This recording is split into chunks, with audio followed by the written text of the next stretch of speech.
राधे राधे दोस्तों। माफ़ी चाहूँगा, 2 दिन से स्वास्थ्य कारणों की वजह से और क्लास नहीं हो पा रही थी, लेकिन अब रेगुलर क्लास होगी। जो सीईटी के बच्चे हैं, खासकर 12th लेवल वाले, ग्रेजुएशन लेवल वाले भी। वैसे मेरा एक अभी मैंने 2-3 दिन में एक बहुत ही आश्चर्यजनक चीज़ आपके लिए लेके मतलब निकाली है कि आरएसएसबी बोर्ड ने पिछले 2025 और 2026 के अंदर जितने भी पेपर लिए हैं, जितने भी पेपर कंडक्ट कराए हैं, उनमें जहाँ कहीं भी उन्होंने सभ्यताएं और राजवंश पूछा है, किसी भी पेपर में, रीट का पेपर हो, सीईटी का पेपर हो, एलडीसी का पेपर हो, कोई भी एग्जाम हो, आप खुद इस चीज़ को देखना। साइड पे सारे पेपर पड़े हुए हैं, उनको देखना और खुद इस निष्कर्ष पर जाना कि क्या वास्तव में मैं कुछ कह रहा हूँ जो सही है क्या। तो राजवंश और सभ्यताएं, अभी मैंने सिर्फ इस चैप्टर के बारे में ज़्यादा डीप गया हूँ, अभी बाकी का थोड़ा सा और मेहनत करूँगा। टाइम थोड़ा सा कम मिल पाता है, उसके लिए सॉरी। लेकिन पहले चैप्टर का में से जहाँ राजवंश और सभ्यता में से जितने प्रश्न पूछे गए हैं, आप यकीन मानिए इससे बाहर कुछ गया ही नहीं है। एक भी प्रश्न आप अगर आरएसएसबी बोर्ड के एक आध दो तो ठीक है, मैं मानता हूँ जा सकता है, लेकिन 99% या कहें आप 95% प्रश्न इसी बुक से के पहले अध्याय से आने का काम हुआ है। और आप खुद इस काम को करके देखना। तो खासकर मेरा ये सीईटी वालों से अभी हाल फिलहाल, क्योंकि पेपर सीईटी का है, उनसे मेरी ये हम्बल रिक्वेस्ट रहेगी कि वो इस किताब को, जरूरी नहीं है कि मैं पढ़ा रहा हूँ वहीं से पढ़ें, अच्छा लगे तो आप पढ़ें, लेकिन घर इसको जरूर पढ़ के जाएं। ये काम आप करें, बहुत ज़रूरी है, बहुत ज़रूरी है। आप पेपर में बैठोगे तो घर वापस आओगे, इस किताब को खंगोलेंगे तो हर प्रश्न आपको इस किताब के अंदर से देखने को मिलेगा। छोटी सी किताब है, कक्षा 10वीं की, और ऐसे ही 9th की बुक है। दोनों बुक आपकी कवर कर देगी जितना भी जीके का पोर्शन या पार्ट है उतना। तो आप थोड़ा सा सीरियस होइए इस किताब को लेकर के। जितने भी शिक्षक हैं राजस्थान के, तमाम वो महान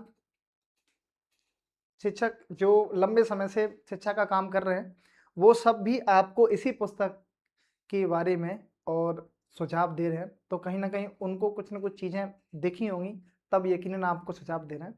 तो आप इस सीरीज का लाभ उठाइए, आनंद में के साथ पढ़िए।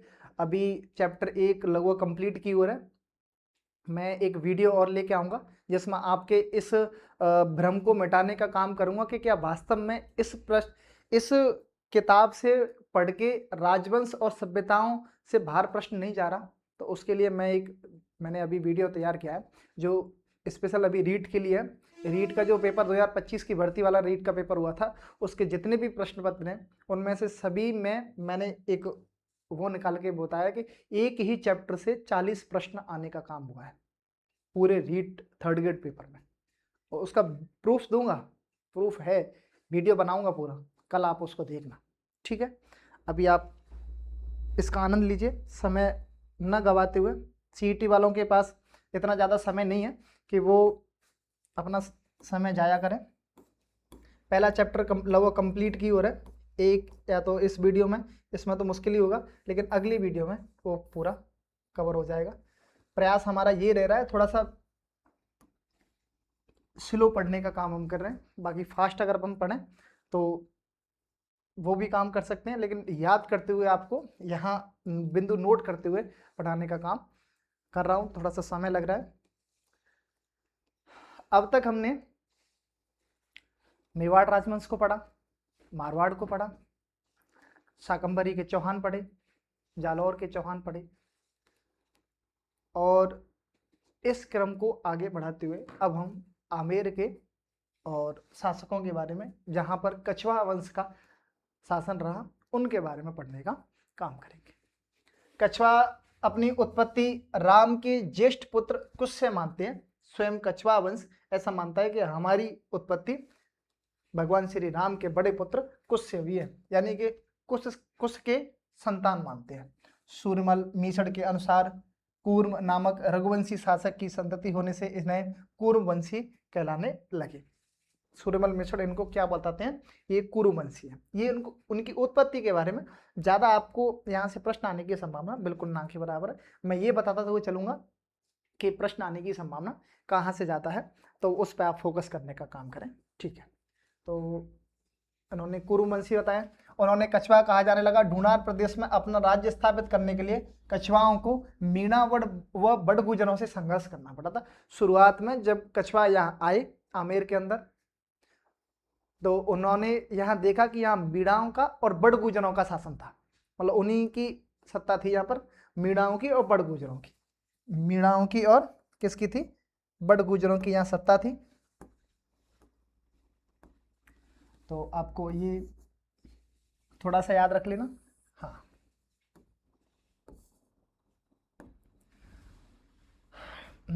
प्रथम राजधानी दौसा, इनकी प्रथम राजधानी दौसा रही।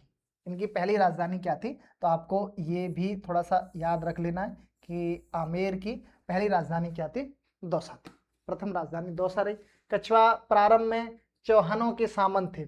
शुरुआत में ये किसके सामंत थे, चौहानों के। 1137 ईस्वी में दुल्हेराय ने बड़गुजरों को परास्त कर ढूंढान में नवीन राज्य स्थापित किया। तो आपको इस नाम को याद रखना है, दुल्हेराय को। का क्या नाम आपको याद रखना है, अजमेर आमेर के अंदर कछवा वंश की नींव डालने वाला शासक है दुल्हेराय। हम दुल्हेराय के लिए भी बोल सकते हैं कि आमेर मतलब कछवाओं का मूल पुरुष या कछवा वंश का संस्थापक, तो वो कौन है, दुल्हेराय। और उसने कब किया, 1137 ईस्वी में नवी राज्य स्थापित किया। तो आपको एक चीज याद रखनी है। उसके बाद उसने जमुआ रामगढ़ को मतलब परास्त करके अपनी क्या बनाया, राजधानी। वहां भी मीणाओं का शासन था, तो उन्होंने दुल्हेराय ने जमुआ रामगढ़ को, जो जयपुर के पास में स्थित है, उसको वहां से मीणाओं को हरा करके और जमुआ रामगढ़ को क्या बनाया, राजधानी। तो ये जमुआ रामगढ़ पहली राजधानी दौसा होगी। उसके बाद उन्होंने जमुआ रामगढ़ को बनाया।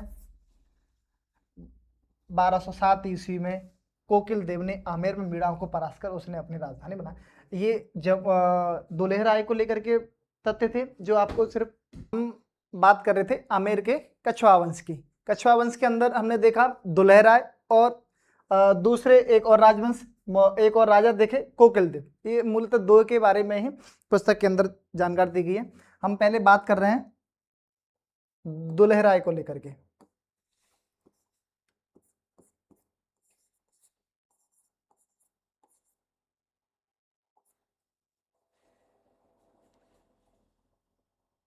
हाँ, उसमें कोई दिक्कत नहीं, दुल्हेराय। तो हम इनके बारे में क्या लिख सकते हैं, पहला पॉइंट तो यही कि कछवा वंश के संस्थापक, कछवाहा वंश के संस्थापक। पहली बात हमने इनके बारे में यही जानी, ये कछवा वंश के कौन है, संस्थापक। दूसरी बात अगर हम लिखें तो इनकी राजधानियों के बारे में लिखना चाहें,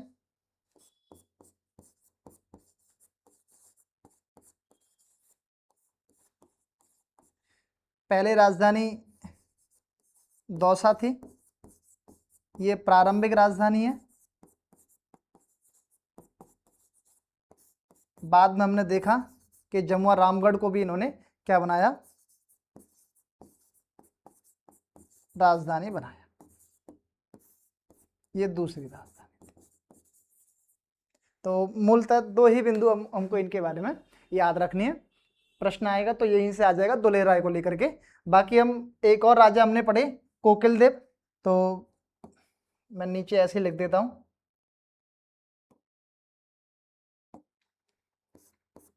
कोकिल देव। कोकिल देव के बारे में हमने क्या जाना, सिर्फ एक ही बिंदु हमको याद रखना है कि उन्होंने जो राजधानी बनाई,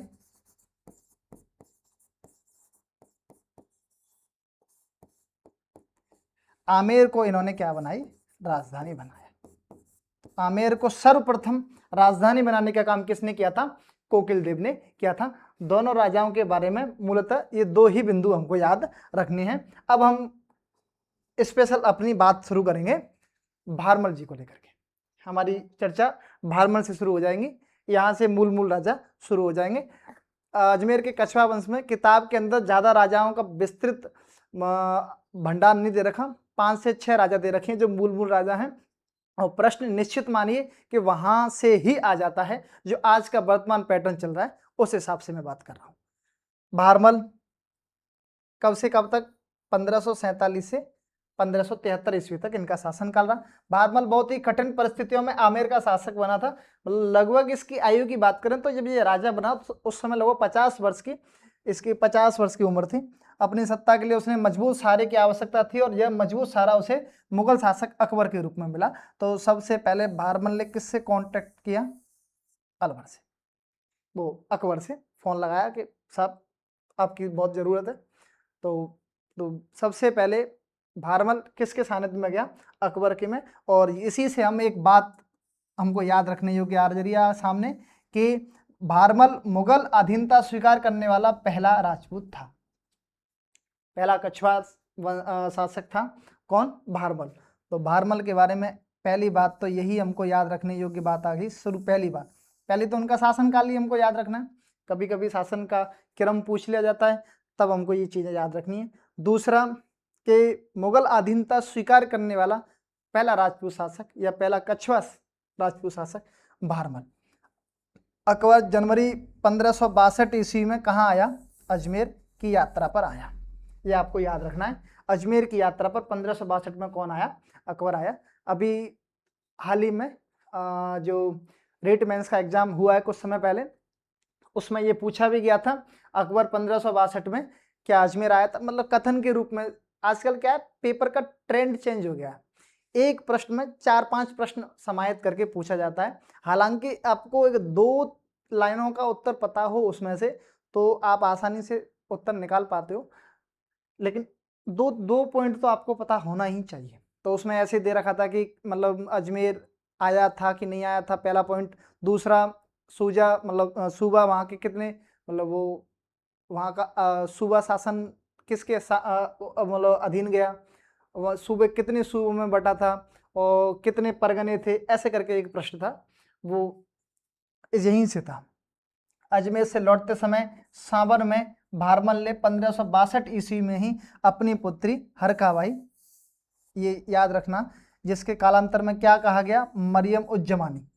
मरियम उज्जमानी अकबर की पत्नी, जो सभी उसकी रानियों में खास रानी थी, इस वजह से उसकी उपाधि थी मरियम उज्जमानी। हरकाबाई जो किसकी पुत्री थी? भारमल की। विवाह कर अकबर के साथ किया और ऐसा करने वाला ये पहला कछवा शासक था जो मुगलों से वैवाहिक संबंध बनाता है। मुगलों की अधीनता स्वीकार करने वाला भी पहला हो गया और मुगलों के साथ वैवाहिक संबंध बनाने वाला भी पहला हो गया। जहांगीर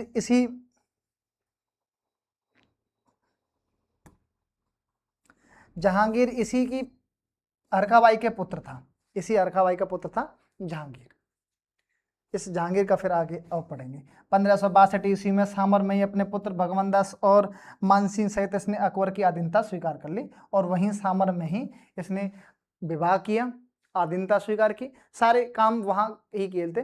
ज़्यादातर राजपूत शासकों ने अकबर दरबार जो 1570 ईस्वी में नागौर में लगा था, नागौर दरबार, उसमें किए थे, लेकिन इसने पहले ही 1562 ईस्वी में सावर के अंदर और मुगलों की अधीनता स्वीकार कर ली थी। किसने? भारमल ने।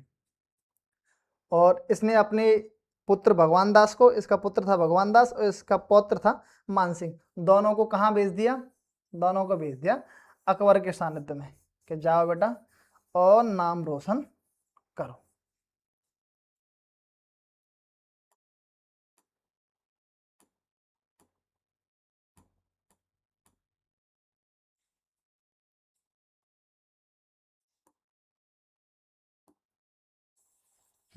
अब हम मूल जानकारी किसके बारे में पढ़ेंगे?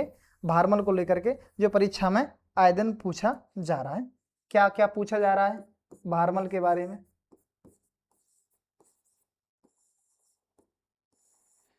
आपको सबसे पहले शासनकाल ही याद रखना है, 1547 से लेकर के 1573 तक, क्योंकि एक प्रश्न तो ट्रेंडिंग में ये चल रहा है कि राजा दे देता है, शासक दे देता है और उनके क्रम पूछता है कि क्रम से कौन कौन है। तो आपको सबसे पहले याद रखना है भारमल। भारमल के बारे में और फिर क्या पॉइंट याद रखना है भारमल के बारे में कि मुगल अधीनता स्वीकार करने वाला ये पहला शासक था, ऐसे कह लो पहला राजपूत शासक था। मुगल अधीनता स्वीकार करने वाला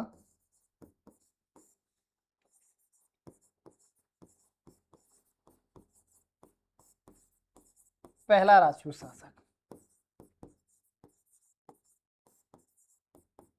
एक तो हमने मुख्य ये बात इसके बारे में जानी कि अकबर की अधीनता स्वीकार करने वाला ये पहला और कौन है, राजपूत शासक। दूसरा 1562 को हमको याद रखना है। 1562 में अकबर कहाँ आया, अजमेर।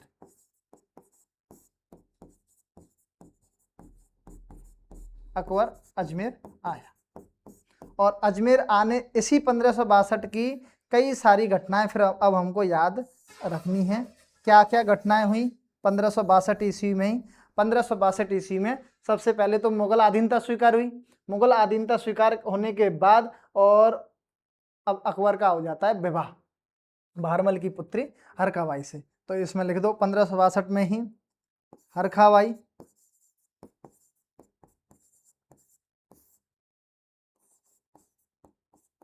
संग अकबर विवाह हो जाता है दोनों का। और इनसे जो जन्मा पुत्र क्या कहलाता है, जहांगीर। दोनों से पुत्र क्या कहलाता है, जहांगीर। हरखाबाई की उपाधि की बात करें तो इसे मरियम उज जमानी के नाम से जाना गया। मरियम उज जमानी किसे कहा गया, हरखाबाई को कहा गया। ये और हमने इसके बारे में क्या पढ़ा, मूल यही बात है हमने भारमल को लेकर के कही कि सबसे पहले मुगल अधीनता स्वीकार करने वाला भारमल। 1562 में अकबर अजमेर आया, उसी समय इसने अधीनता स्वीकार कर ली। अधीनता स्वीकार करने के साथ साथ अपनी पुत्री हरखाबाई का विवाह किसके साथ कर दिया, अकबर के साथ कर दिया और उन्हीं से जन्मा पुत्र था जहांगीर। ठीक है, ये हमने भारमल के बारे में मूल जानकारी हासिल की। अब हम बढ़ते हैं आगे। आगे हम पढ़ेंगे भगवान दास। भारमल के ठीक बाद भगवान दास। परीक्षा में अभी एक प्रश्न आता कि निम्न को कालक्रम के अनुसार लगाइए, तब उसमें भारमल, भगवान दास, मान सिंह ऐसे करके क्रम से, सवाई राय जय सिंह ऐसे करके क्रम से दे रखे होते हैं और आपको वो क्रम से लगाने होते हैं, तब ये आपको याद रखना है। चलते हैं आगे।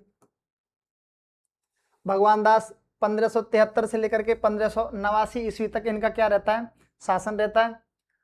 भगवान दास 1573 ईस्वी में आमेर की गद्दी पर बैठा। इसने सरनाल के युद्ध में अपनी वीरता परिचय दी। सबसे पहले इसने किसका युद्ध किया, सरनाल का, कोई इतना खास नहीं है। 7 वर्ष तक पंजाब का ये क्या रहा, सूबेदार। थोड़ा सा याद रहे तो याद रख लेना। 1585 ईस्वी में पुत्री मानवाई का विवाह जहांगीर के साथ किया।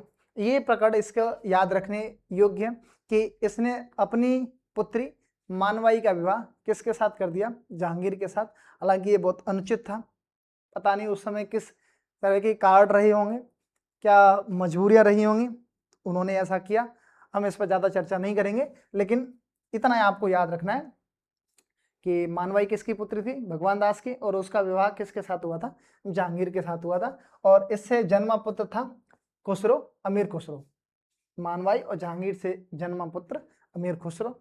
आपको ये मूल और उसकी लाहौर में, अच्छा ये बात और आपको याद रखना है कि भारत से बाहर किस राजा की मृत्यु हुई, तो वो है भगवान दास। कहाँ पे हुई थी, लाहौर में।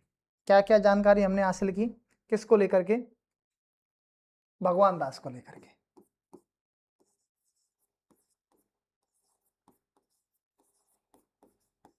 भगवान दास 1573 से लेकर के 1589 तक। पहले तो हमने यही जानकारी हासिल की कि इसका शासन कहाँ से आता है, भारमल के बाद भगवान दास। ये बात और याद रखना, भारमल के बाद भगवान दास। मैं फिर आपसे कह रहा हूं, इस पुस्तक से बाहर कुछ नहीं जा रहा है फिलहाल, तो फिलहाल इस पर फोकस रखो। और खासकर मेरा ऐसा मानना है कि जब तक सरकार रहेगी बीजेपी की, तो निश्चित मानिए कि बोर्ड के अंदर बैठे सदस्य भी वही की वही रहने हैं, और उनका पैटर्न भी वही की वही रहना है, और पूछे जाने वाले प्रश्न भी इसी पुस्तक से होने वाले हैं। तो यहाँ इसको बड़े ध्यान से पढ़ने का काम करो, पूरा फोकस लगा दो, पूरा जान लगा दो इस पुस्तक को पढ़ने में। और मैं फिर भी कहूँगा, पेपर होगा सीईटी का, मैं पुनः एक वीडियो बनाऊंगा, उसमें बताऊंगा कि सच में आप देखो कि पेपर के अंदर आए हुए प्रश्न सच में इसके बिल्कुल लाइन टू लाइन मिलेंगे आपको, बिल्कुल लाइन टू लाइन। भगवान दास के बारे में क्या जानकारी ली? सबसे पहले हमको एक ही चीज याद रखनी है बस, इसका मानवाई वर्सेस या मानवाई संघ जहांगीर। हालांकि ये बहुत अनुचित था, लेकिन कोई ना। हाँ, इनसे जन्मा पुत्र अमीर खुसरो,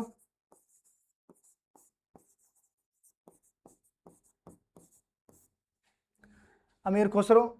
मानवाई किसकी पुत्री थी? तो ये पुत्री थी भगवान दास की, पुत्री भगवान दास की। और इसकी मृत्यु के बारे में और आप एक तथ्य याद रख लेना कि मृत्यु कहाँ हुई? लाहौर के अंदर। कहाँ हुई? लाहौर में। अच्छा, ये क्या है कि डायरेक्ट नहीं पूछेगा कि इसकी मृत्यु कहाँ हुई, लेकिन कथन के रूप में आपको ये एक लाइन स्टेटमेंट बना के दे देगा उसी प्रश्न के अंदर कि क्या भगवान दास की मृत्यु मतलब लाहौर में हुई, कौन सी सन में? सन 1589 की जगह 1579 दे देगा आपको, तो आप वहाँ कन्फ्यूज हो जाओगे। तब आप नीचे के सवाल हल करोगे ना कि ए और बी दोनों, या ए बी सी दोनों, तीनों, या ए सी और डी दोनों, इस तरीके के जब प्रश्न आप हल करोगे तब आप कन्फ्यूज होगे। ऐसी स्थिति में आपको ये लाइन टू लाइन चीज़ें याद रखनी है। ज़्यादातर चीज़ें मैंने अंदर ब्रैकेट में रख रखी हैं, इनसे बाहर कुछ नहीं जाएगा। चलो, अब हम बात करेंगे मानसिंह को लेकर के, हमारी चर्चा शुरू होगी। मानसिंह केवल 12 वर्ष की आयु में मुगल की सेना में चला गया। अभी थोड़ी देर पहले हमने देखा था कि भारमल ने और अपने पौत्र को और पुत्र दोनों को, भगवान दास को और मानसिंह को, दोनों को किसकी शरण में भेज दिया था? अकबर की में, क्योंकि वो उसका हरकाबाई का विवाह हुआ, विवाह के साथ साथ दोनों को भेज दिया कि जाओ। इसने अकबर एवं जहांगीर दो मुगल सम्राटों की सेवा की, अकबर की और उसके बाद किसकी की? जहांगीर की। अकबर के रणथंभौर अभियान में, अब इसके 3 पार्ट आएंगे मानसिंह को लेकर के। सबसे पहले इसके अभियानों को याद रखना है, मूल पहली चीज हम अभियान पढ़ेंगे। अभियान नाम अब इनको दिया गया है, वैसे ये युद्ध है, लेकिन मुगल क्या है, बहुत दिमागदार थे, उन्होंने अब युद्ध ना नाम दे करके क्या नाम दे दिया? अभियान नाम दे दिया कि फलाने अभियान पे, ढिकाने अभियान पे। नहीं, युद्ध कहते कि युद्ध जीता है तो उनकी बड़ाई होती राजपूत शासकों की, तो उन्होंने उसको नाम दिया अभियान। तो अब अभियान चलेगा। रणथंभौर अभियान, रणथंभौर का एक तरह से युद्ध मान लो 1569 ईस्वी में। सुरजनहाड़ा को मुगल अधीनता स्वीकार कराने में मानसिंह ने भूमिका निभाई। ठीक है, पहली चीज। दूसरा, गुजरात अभियान आ गया। पहला रणथंभौर अभियान, दूसरा गुजरात अभियान के दौरान 1573 ईस्वी में मानसिंह महाराणा प्रताप के पास संधि का दूसरा प्रस्ताव लेकर के गए थे। गुजरात अभियान के ठीक बाद में, और 1573 में, गुजरात अभियान 1572 में हुआ था, 1572 में, लेकिन 1573 ईस्वी में और जो महाराणा प्रताप के पास संधि करने के लिए और भेजे गए थे, वो उनमें ये मानसिंह भी शामिल था, जिसमें कि ये दूसरा शिष्टमंडल था। ये कौन सा मंडल था? ये दूसरा शिष्टमंडल था, जो 1573 ईस्वी में लगभग जून के महीने में 1573 ईस्वी में भेजा गया था। ये भी असफल रहा था, ये हम पहले पढ़ चुके। 1576 ईस्वी में इसने हल्दीघाटी युद्ध में अकबर की सेना का नेतृत्व भी किया था। 1589 ईस्वी में जब यह बिहार का सूबेदार था, तो इसके पिता भगवान दास की मृत्यु हो गई, और 1589 में ही इसको किसका शासक बना देते हैं? आमेर का शासक। तो आपको ये थोड़ी सी डेट याद रखनी है।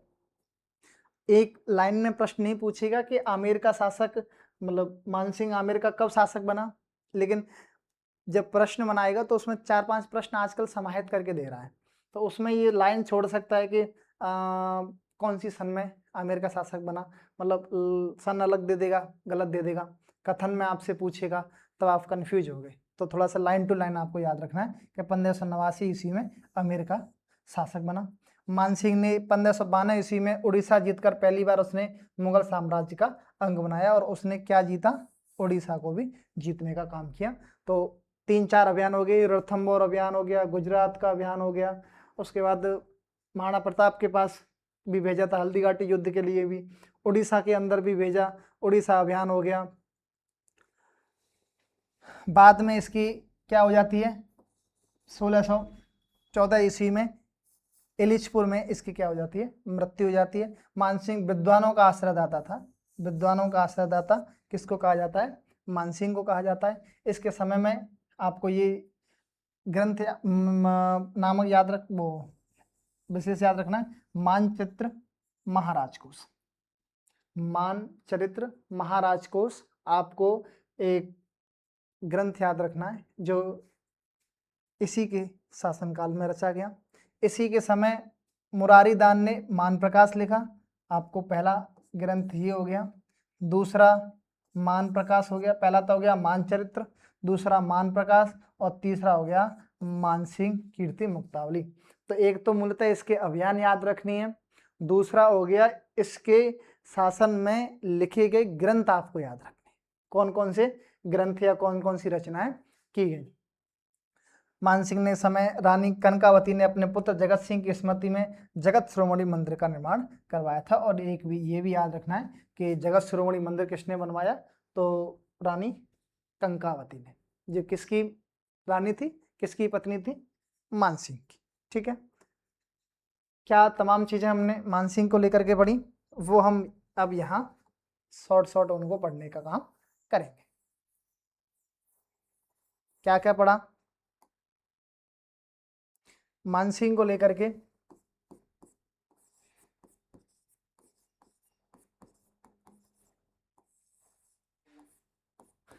1589 से लेकर के 1614 ईस्वी तक इसका क्या रहा, शासन रहा। और इसके बाद हमने देखा कि 12 वर्ष की आयु में राज्याभिषेक हो गया।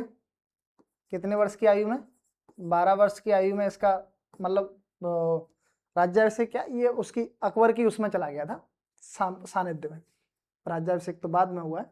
हाँ, अकबर। अब इसके प्रमुख अभियानों की बात कर लेते हैं, मैं ऐसे ही मतलब लिख देता हूं कि पहले हम इसके अभियानों के बारे में पढ़ेंगे, फिर उसके बाद हम इनकी प्रमुख रचनाएं पढ़ेंगे। तो मैं यहाँ एक पॉइंट बना देता हूं, अभियान करके, मानसिंह अभियान। अब मानसिंह के कितने अभियान हुए वो आपको याद रखने हैं।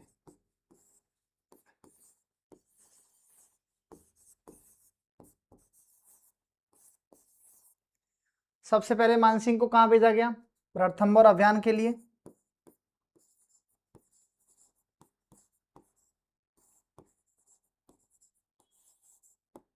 उसके बाद रणथंबोर अभियान के बाद उसको गुजरात अभियान के लिए भेजा।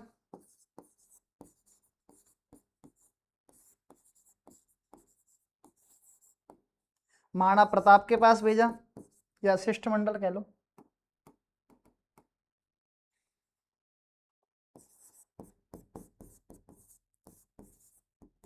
शिष्टमंडल में भेजा। उसके बाद हल्दीघाटी युद्ध में इसका सहारा लिया गया।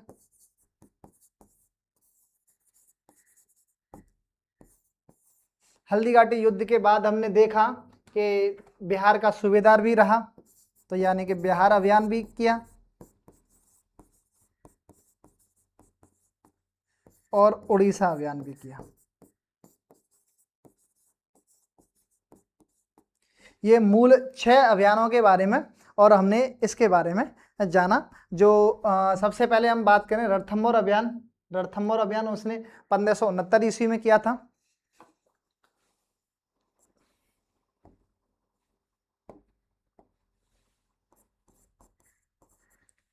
हाँ, उसके ठीक बाद उसने गुजरात अभियान 1572 ईस्वी में, शिष्टमंडल में शामिल 1573 में गया, हल्दीघाटी युद्ध 1576 में हुआ, और बिहार के लिए 1589 में उसको भेजा, और उड़ीसा के लिए 1592 में उसको भेजा। ये मूल जानकारी हमने मानसिंह के अभियानों के बारे में जानी कि मानसिंह किन किन अभियानों में, यानी कि अकबर की उसने कहाँ कहाँ कमान संभाली, रणथंभौर अभियान में, गुजरात अभियान में, शिष्टमंडल में, हल्दीघाटी युद्ध में, बिहार के अभियान में और उड़ीसा के अभियान में। ये हमने उसके बारे में जानकारी हासिल की, मानसिंह के बारे में।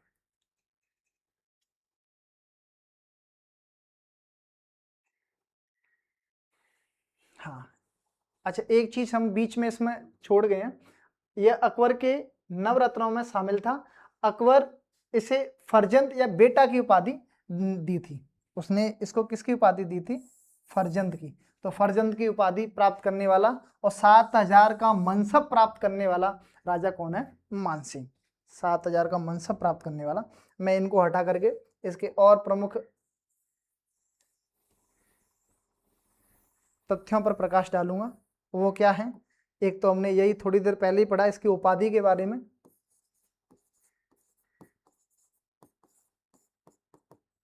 उपाधि, इसको फरजंद की उपाधि दी।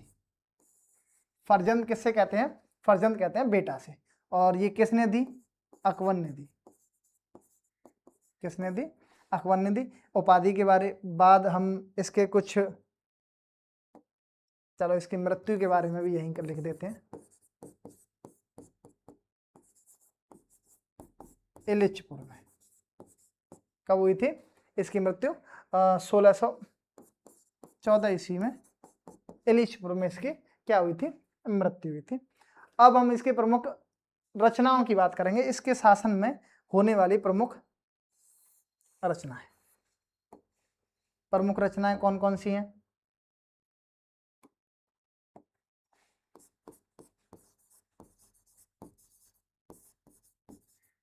प्रमुख रचनाएं जिस टाइम पीरियड पे मैं लिखा करूं उस समय आप याद करने का काम किया करो, दोहराने का काम किया करो। सबसे पहले तो मानचरित्र, बस इतना ही याद रख लेना। उसके बाद इसी के शासनकाल में मुरारीदान ने मान प्रकाश,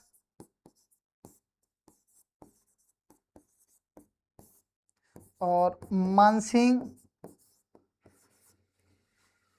जगन्नाथ ने मानसिंह कीर्ति मुक्तावली, मानसिंह कीर्ति मुक्तावली, 3 प्रमुख रचनाएं लिखी।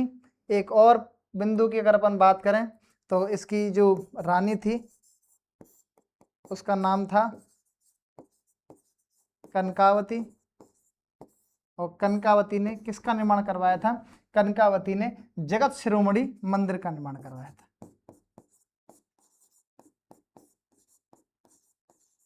जगत शिरोमणि मंदिर का निर्माण किसने करवाया? ये मूल जानकारी हमको किसके बारे में याद रखनी है? मानसिंह को लेकर के याद रखनी है। परीक्षा में आप निश्चित मानिए इससे बाहर कुछ भी नहीं पूछा जाएगा। आप जब एग्जाम हॉल में बैठोगे तब ये किताब आपके जहन में घूमती हुई रहनी चाहिए। आगे चलें। मानसिंह के ठीक बाद हम जानकारी हासिल करेंगे मिर्जा राजा जयसिंह को लेकर के।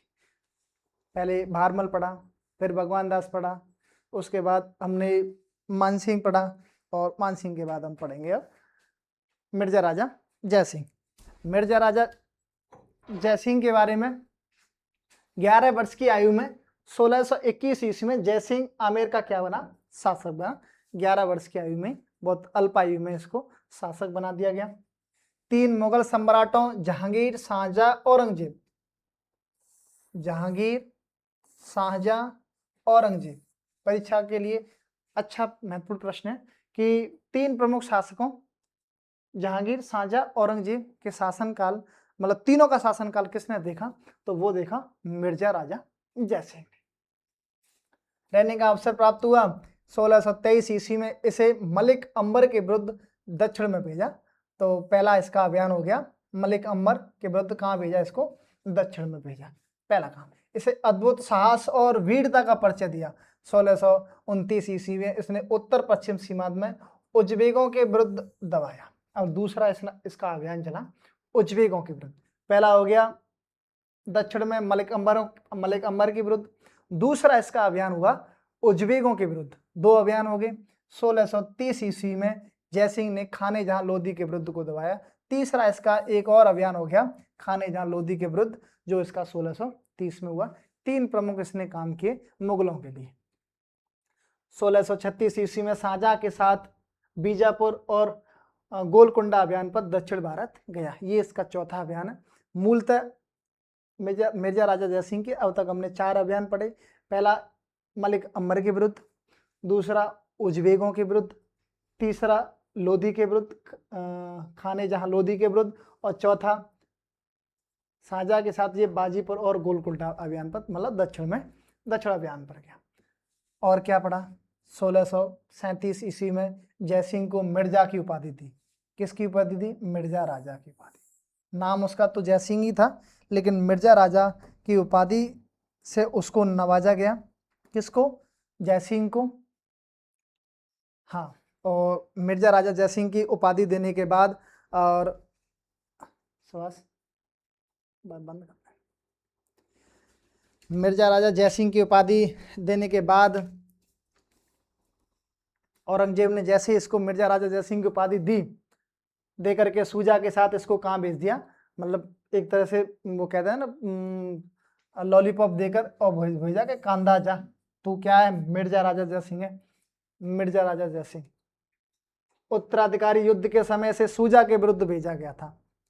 सूजा के साथ पहले कांधार में भेजा, लेकिन जैसे ही उत्तराधिकारी युद्ध हुआ मुगलों के बीच आपस में भाई भाइयों को लेकर के, फिर इसको सूजा के विरुद्ध भेजा गया। जहां बहादुरपुर के युद्ध में, जो 1600 का हुआ, 58 ईस्वी में हुआ, इसने सूजा को पराजित कर दिया। तो उत्तराधिकार युद्ध में, बहादुरपुर के उत्तराधिकार युद्ध में, और इसने सूजा को हरा दिया। उत्तराधिकार युद्ध के अंत में इसने औरंगजेब का पक्ष लिया। जयसिंह की सैनिक योग्यता को और कूटनीति से प्रभावित होकर औरंगजेब ने इसे दक्षिण के मराठाओं के विरुद्ध भेजा। अब इसकी असली वीरता वहां देखी जाएगी मिर्जा राजा जयसिंह की, कि अब ये किसके खिलाफ भेज दिया? मराठाओं के। उस समय मुगलों से, क्योंकि ज्यादातर राजपूत शासकों ने मुगलों से संधि कर ही ली थी, उस समय मुगलों से अगर कोई टक्कर लेने का काम कर रहा था तो वो थे मराठा। अब मराठाओं के खिलाफ भेजा किसको? मिर्जा राजा जयसिंह को दक्षिण में जयसिंह ने अपनी कूटनीति से शिवाजी को अकेला कर दिया और पुरंदर को जीतने में सफल रहा। जयसिंह ने शिवाजी के विरुद्ध अभियान पर जाते समय कहा था कि हम शिवा को व्रत के केंद्र में घेर लेंगे। शिवा को व्रत के केंद्र में घेर लेंगे, ये किसने कहा था? मिर्जा राजा जयसिंह ने। मिर्जा राजा जयसिंह ने कहा था कि शिवा को हम किसकी तरह घेर लेंगे? व्रत की तरह घेर लेंगे। जयसिंह की कुशलता की इससे बड़ा प्रमाण क्या हो सकता है कि महान मराठा, क्योंकि शिवाजी उस समय अद्भुत, शिवाजी को वह रोकने में सफल रहा जिसने अफजल खां जैसे सेना नायकों को पराजित किया था। अंत में शिवाजी और जयसिंह के बीच संधि हुई, जिसको किसके नाम से जाना गया? पुरंदर की संधि के नाम से। किस संधि के नाम से जाना गया? पुरंदर की संधि के नाम से जाना गया। किसको? मिर्जा राजा जयसिंह और हाल ही में परीक्षा में पूछा गया प्रश्न था, पुरंदर की संधि किस किस के मध्य हुई? तो मिर्जा राजा जयसिंह और शिवाजी के मध्य कब हुई? 1665 ईस्वी। 1665 ईस्वी में आपको ये याद रखनी है, पुरंदर की संधि। पुरंदर की संधि जयसिंह की दूरदर्शिता एवं शक्ति की पराकाष्ठा थी। वो अनेक भाषाओं के ज्ञाता एवं विद्वान का सम्मान करने वाला था। प्रसिद्ध कवि बिहारी का वह क्या था? आश्रयदाता था। और बिहारी ने कौन सा ग्रंथ लिखा था? बिहारी सतसई नामक ग्रंथ लिखा था। बिहारी सतसई नामक रचना लिखने का काम किया था। ये हम मिर्जा राजा जयसिंह के बारे में हमने मूल जानकारी प्राप्त की। क्या क्या पढ़ा मिर्जा राजा जयसिंह को लेकर के? तो मैं सबसे पहले हम बात करेंगे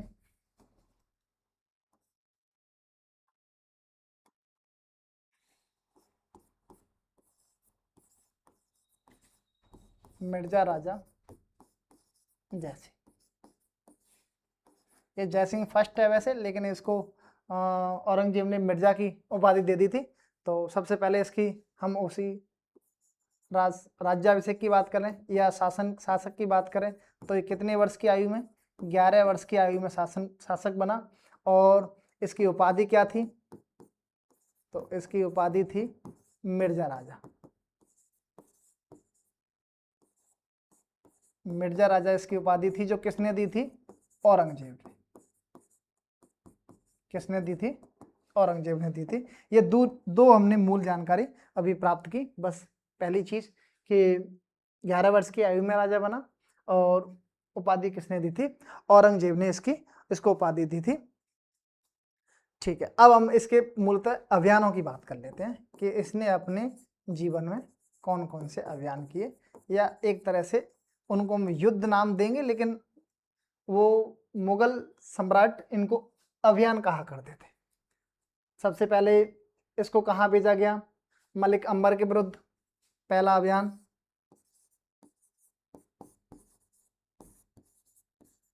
मलिक अंबर के विरुद्ध, ठीक है।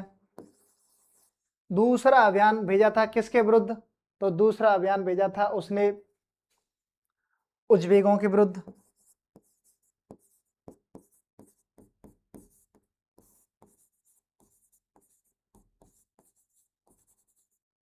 उज्बेकों के विरुद्ध। तीसरा अभियान हमने देखा कि खान जहां लोधी के विरुद्ध। खान ए जहां लोधी के विरुद्ध। 3 तो मूलतः यही हो गए। उसके बाद उसने फिर बहादुरपुर का युद्ध जीता। मैं इसी में लिख देता हूं, बहादुरपुर युद्ध। और बहादुरपुर युद्ध कब हुआ, 1658 ईस्वी में, जिसमें उसने सूजा को हराया। और इसमें और 5वां उसको भेजा दक्षिण के अभियान पर, दक्षिण अभियान पर, जो इसका मेन रहा। और ये किसके खिलाफ था, शिवाजी के खिलाफ। किसके खिलाफ था, शिवाजी के खिलाफ था, जो दक्षिण का अभियान था, जहां पर पुरंदर नामक के स्थान पर पुरंदर संधि हुई थी। तो ये मूल इसके क्या रहे, अभियान रहे। हम लास्ट बात करेंगे दक्षिण अभियान को लेकर के। दक्षिण अभियान के बारे में हमको क्या जानकारी लेनी है कि एक सीधी सीधी पुरंदर की संधि आपको याद रखनी है, बस और कुछ नहीं करना। मैं यहाँ पुरंदर की संधि को ही लिखूंगा। पुरंदर संधि किस किस के मध्य हुई,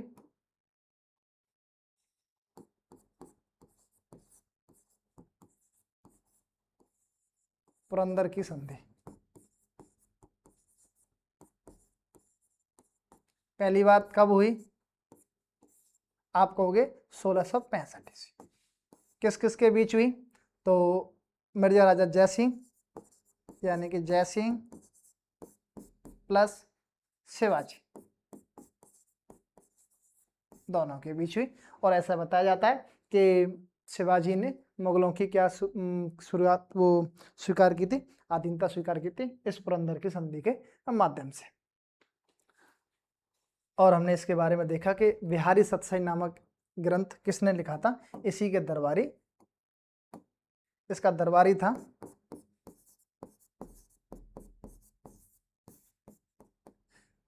कवि बिहारी, जिसने कौन सा ग्रंथ लिखा था,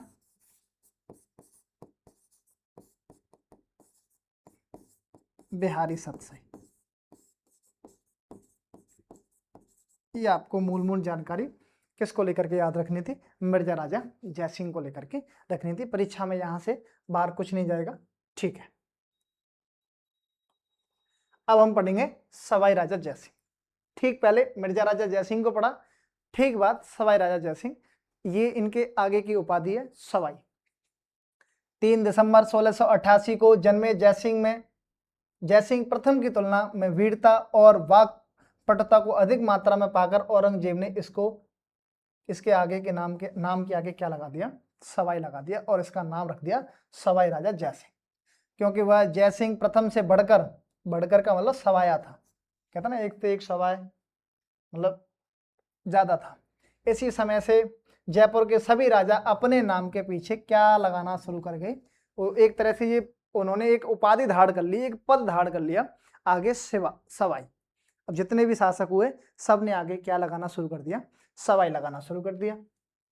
1700 ईस्वी में जयसिंह ने आमेर का राज्यभार संभाला, 1700 राज्यभार संभाला। 1707 ईस्वी में औरंगजेब की मृत्यु के बाद हुए उत्तराधिकार युद्ध में जयसिंह ने किसका पक्ष लिया, आजम का पक्ष लिया, मगर जाजऊ के युद्ध में मुअज्जम विजयी रहा। आजम और मुअज्जम के बीच उत्तराधिकार युद्ध हुआ, जिसमें साथ तो इसने उसका दिया लेकिन जीत दूसरा गया। मुअज्जम ने बहादुर शाह के नाम से शासक बना, और ये बाद में किसके नाम से शासक बना, बहादुर शाह जफर बोलते हैं जिसको, उसके नाम से शासक बना। आमेर पहुंचकर विजय सिंह को शासक घोषित कर दिया और आमेर का नाम क्या कर दिया गया, मोमिनाबाद। ये आपको याद रखना है, आमेर का नाम क्या बदल के रख दिया गया। ऐसा बताया जाता है कि पहले इस्लामाबाद किया था, उसके बाद मोमिनाबाद किया था, लेकिन किताब के अंदर मोमिनाबाद दे रखा है। तो आमेर का नाम क्या रख दिया गया, मोमिनाबाद, और शासक किसको नियुक्त कर दिया था, विजय सिंह को। किसने, बहादुर शाह ने।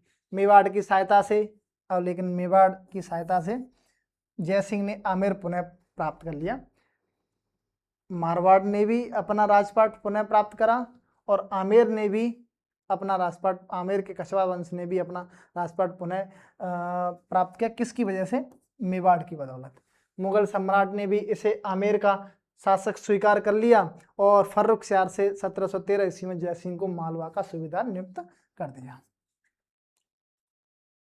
जयसिंह के प्रयासों से 17 जुलाई 1734 ईस्वी को, ये आपको डेट याद रखनी है बाकायदा, पर इस किताब में अगर डेट दे रखी है तो निश्चित मानिए आपको डेट के साथ ही पूछा जाएगा। 17 जुलाई 1734, 1734 को राजपूत राजाओं का होड़ा में सम्मेलन हुआ, जिसको हम होड़ा सम्मेलन के नाम से जानते हैं। होड़ा सम्मेलन किसके काल में हुआ, तो मिर्जा राजा, सवाई राजा जयसिंह के काल में हुआ, जो राजपूत शासकों को एकजुट करने का एक सम्मेलन हुआ था होड़ा नामक जगह में, यानी कि भीलवाड़ा जगह पर। और क्या हुआ था, सम्मेलन हुआ था। मराठाओं का मुकाबला किया, जैसा कि उस समय मराठाओं में और राजपूत शासकों में आपस में क्या हुआ करता था, विवाद हुआ करता था। और तो मराठाओं के खिलाफ राजपूत शासक एक हो जाएं, इस वजह से होड़ा में क्या हुआ, सम्मेलन, जिसको किसके नाम से जाना गया, होड़ा सम्मेलन के नाम से जाना गया। किंतु आपसी अविश्वास से ये योजना कार्य रूप न ले सकी। उनमें आपसी फूट थी, तभी तो दूसरों ने राज किया। सवाई जयसिंह ने 1729 ईस्वी में बूंदी के मामले में हस्तक्षेप किया था।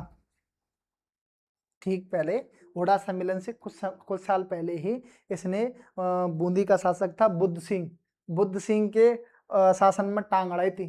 किसने, इसी ने, जय सिंह ने।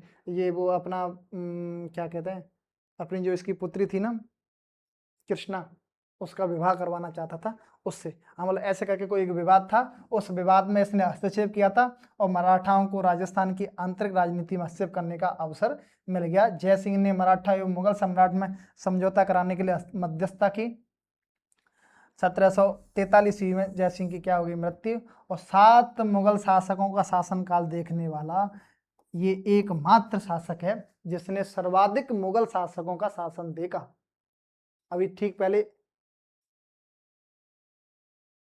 ठीक पहले हमने देखा कि जो मिर्जा राजा जयसिंह था उसने सिर्फ 3 मुगल शासकों का देखा, लेकिन सवाई राजा जयसिंह ने कितने मुगल शासकों का शासन देखा, 7 मुगल शासकों का शासन देखा।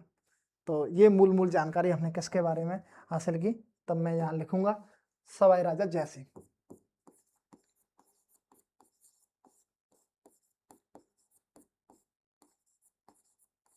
सवाई राजा जयसिंह 1700 से लेकर के 1743। भाई सीटी वालों, इस किताब को हल्के में मत लेना, मैं फिर भी कह रहा हूँ आपसे, इसको हल्के में नहीं लेना। परीक्षा में कुछ भी मत पढ़ो, राजस्थान जीके के लिए आप ये 2 किताब पढ़ लो, कक्षा 9th की, कक्षा 10th की, आप फ्री हो जाओगे।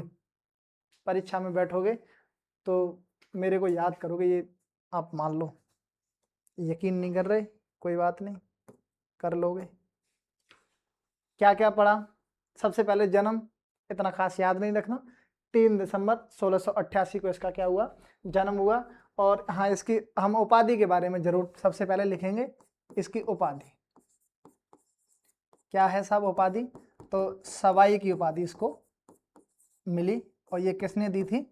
औरंगजेब ने। बाद में जितने भी शासक हुए, बाद में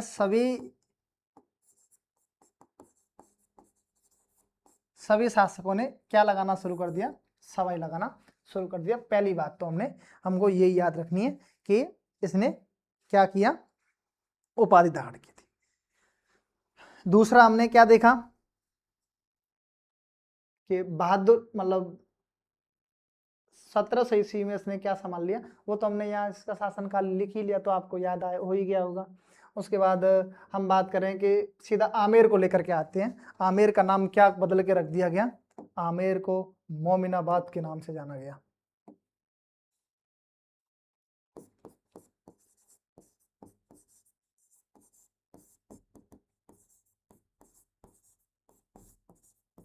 और ये मोमिनाबाद किसने नाम दिया? ये नाम दिया था आपको बहादुर शाह ने। किसने नाम रखा? बहादुर शाह ने।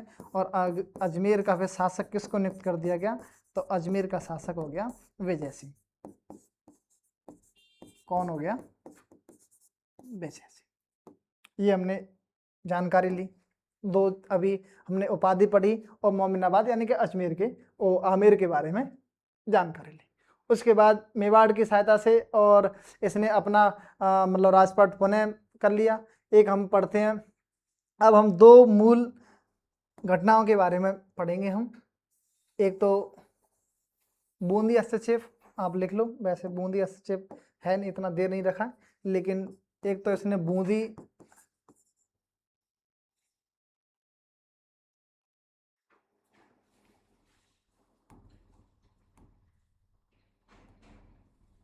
हाँ, एक तो हम बूंदी हस्तक्षेप की बात करेंगे।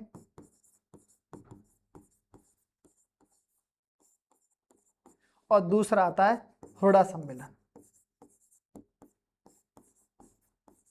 दूसरा कौन सा आता है? हुडा सम्मेलन। हम 2 मुख्य उनके बारे में, इसके बारे में हम जानकारी करेंगे सबसे पहले, फिर इसके हम निर्माण कार्य के बारे में भी हम बात करेंगे कि इसका निर्माण कार्य, इसने अपने जीवन काल में क्या क्या निर्माण काम किए। वो बूंदी हस्तक्षेप किसको लेकर के हुआ? तो ये बुद्ध सिंह को लेकर के, वहां का जो शासक था उसको लेकर के विवाद था। आप इसको डीप में नहीं जाना है। हुडा सम्मेलन क्यों हुआ? इसका मुख्य उद्देश्य की बात करें तो इसका उद्देश्य था मराठों के खिलाफ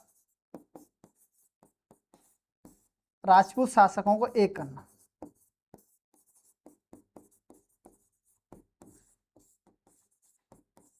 राजपूत शासकों को एक करना कहाँ हुआ?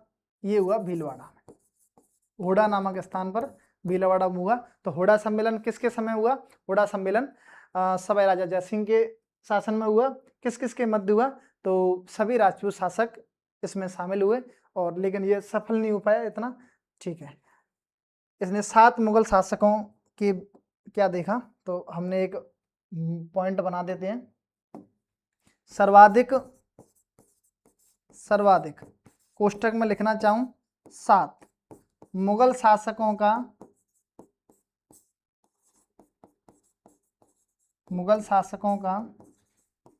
शासन देखने वाला।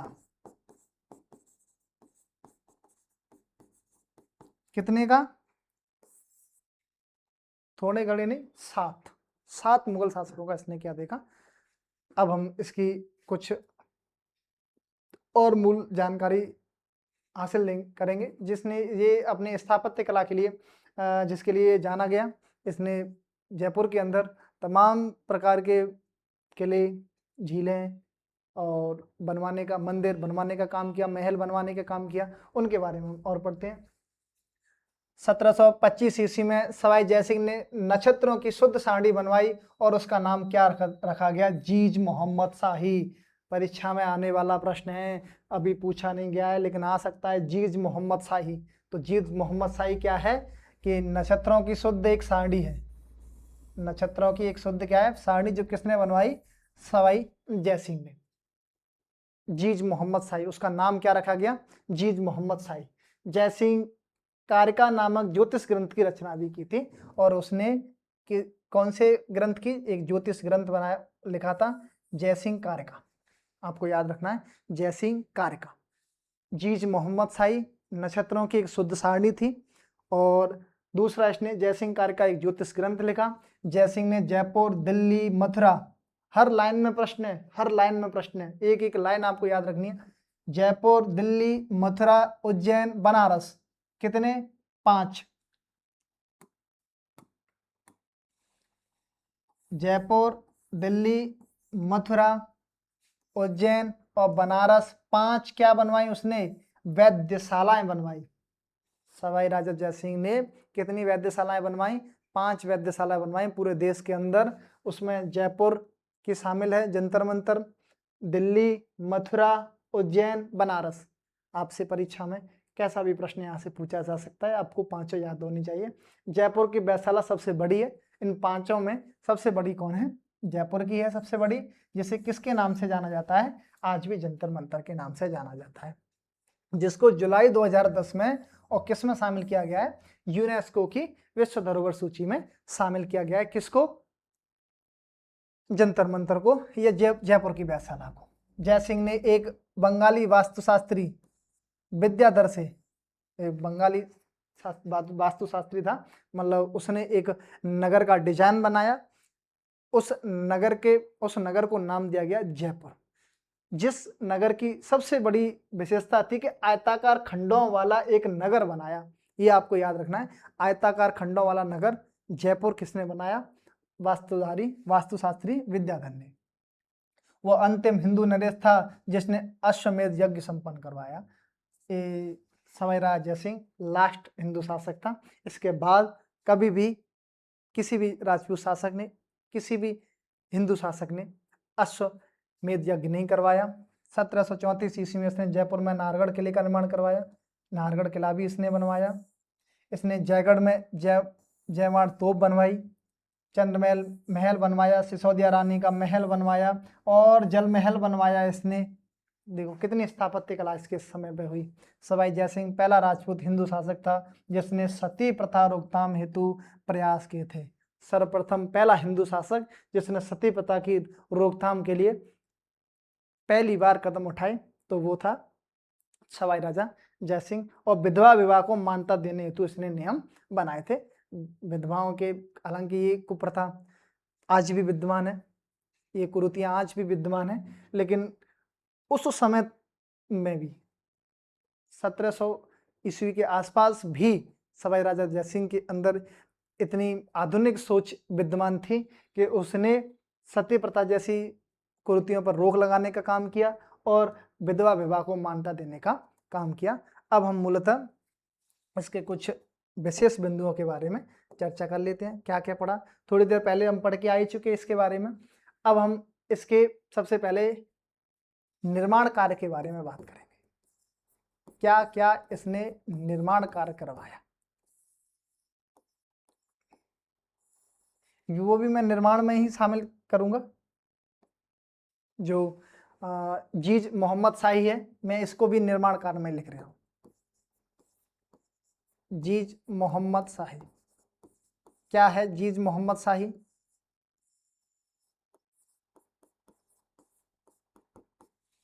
जीज मोहम्मद शाही है नक्षत्रों की शुद्ध सारणी। नक्षत्रों की शुद्ध सारणी किसने बनवाई? सवाई जयसिंह ने, पहली बात। ठीक है। दूसरा, इसके समय पर निर्माण कार्य क्या हुआ कि इसने रचना में लिखेंगे उसको तो चलो ग्रंथ को रचना में लिख देंगे कि इसने 5 वैद्यशालाएं बनवाई। 5 क्या बनवाई?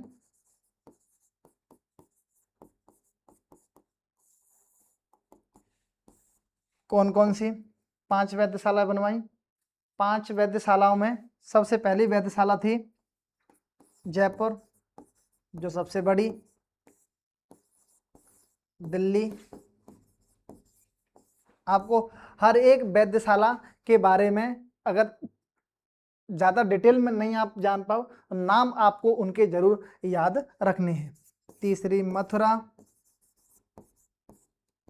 और उज्जैन और बनारस। मैं यहाँ लिख देता हूँ उज्जैन, बनारस। ये 5 प्रमुख क्या लिखाई, वो क्या बनवाई इन्होंने? वैद्यशालाएं बनवाई। और इनके समय पे क्या क्या निर्माण कार्य हुए? कई सारे निर्माण कार्य हुए कि इन्होंने जयपुर नगर बसाया,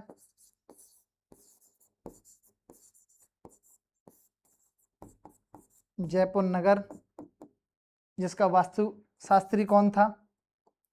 जिसका वास्तु शास्त्री था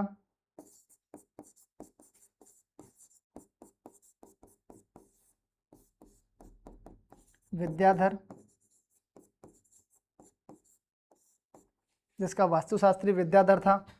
और इन्होंने अपने समय पे क्या क्या काम करवाए? नाहरगढ़ किला बनवाया,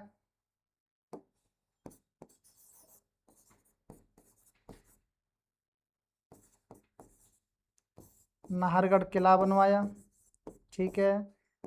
5वां, और इन्होंने अपने समय पे क्या क्या काम करवाए कि जयवाड़ तोप का निर्माण करवाया,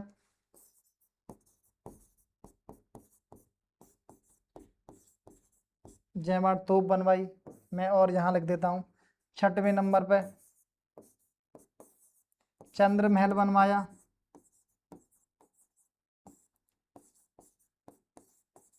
सिसोदिया रानी का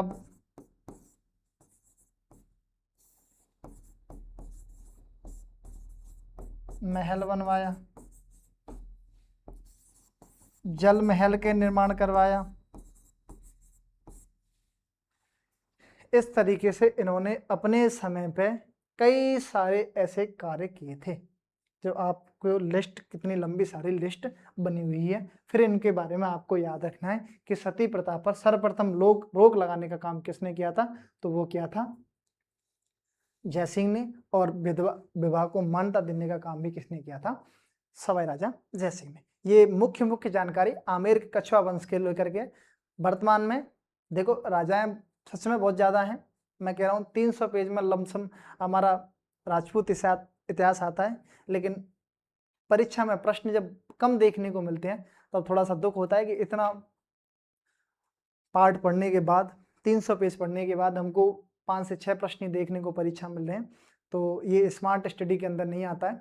तब मैं आपको ये सजेस्ट करूँगा, बिना किसी स्वार्थ के, निस्वार्थ भाव के, ये मेरा आपसे सुझाव है कि इस पुस्तक से घर भी आप पढ़ सकते हो, हाईलाइट करके आप पढ़ा करें, तो ये आपके लिए काम की है। ठीक है, पढ़ते रहिए। बहुत बहुत धन्यवाद। जय हिंद, जय भारत।